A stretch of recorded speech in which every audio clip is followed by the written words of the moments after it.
नमस्कार दोस्तों, स्वागत करती हूँ आपका। एक साधु महात्मा थे।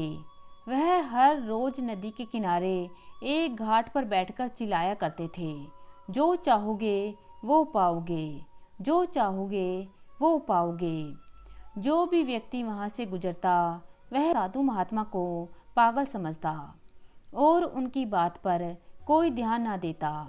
एक दिन हमेशा की तरह साधु महात्मा चिल्ला रहे थे, जो चाहोगे वो पाओगे। एक युवक वहाँ से गुजर रहा था। उसने साधु महात्मा की आवाज़ सुनी और उनके पास जाकर पूछा, महाराज, आप बोल रहे हैं जो चाहोगे वो पाओगे, तो क्या आप मुझे वो दे सकते हो जो मैं चाहता हूँ? साधु महात्मा ने उसकी बात को सुना और कहा, यह सच है बेटा, तू जो कुछ भी चाहता है मैं उसे ज़रूर दूंगा। बस तुझे मेरी बात माननी होगी। लेकिन सबसे पहले मुझे यह बताओ कि तुम आखिर क्या चाहते हो? युवक ने उत्तर दिया, महाराज, मेरी एक ही इच्छा है। मैं बहुत अमीर बनना चाहता हूँ। मैं हीरे मोती का बड़ा व्यापारी बनना चाहता हूँ। युवक की तत्परता देख साधु महात्मा बोले, कोई बात नहीं, तुम्हारी इच्छा ज़रूर पूरी होगी। मैं तुम्हें एक हीरा और एक मोती देता हूँ। उससे तुम जितने भी हीरे मोती बनाना चाहोगे बना पाओगे। इतना कहने के बाद साधु महात्मा ने अपना हाथ उस युवक की हथेली पर रखते हुए कहा, बेटा, मैं तुम्हें दुनिया का सबसे अनमोल हीरा दे रहा हूँ। इसे समय कहते हैं। इसे मजबूती से अपनी मुट्ठी में पकड़ लो और इसे कभी मत गंवाना। तुम इससे जितने चाहो उतने हीरे बना सकते हो। युवक कुछ सोच में पड़ गया।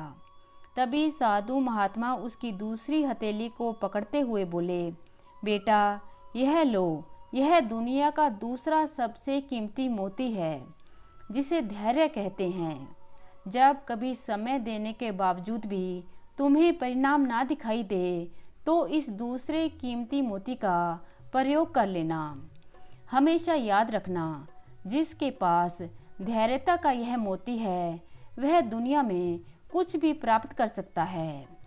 वो व्यक्ति साधु महात्मा की बातों पर गंभीरता से विचार करता है और बहुत बड़ी सीख प्राप्त करता है कि समय और धैर्य सबसे अनमोल रत्न है। मन ही मन युवक निश्चय कर लेता है कि आज से वह कभी अपना समय बर्बाद नहीं करेगा और हमेशा धैर्य से काम लेगा। वहाँ से जाने के बाद युवक हीरों के एक बहुत बड़े व्यापारी के यहाँ नौकरी करता है। समय का पूरा उपयोग कर काम सीखता है और अपनी मेहनत और धैर्य के बल पर एक दिन खुद भी हीरों का बहुत बड़ा व्यापारी बनता है।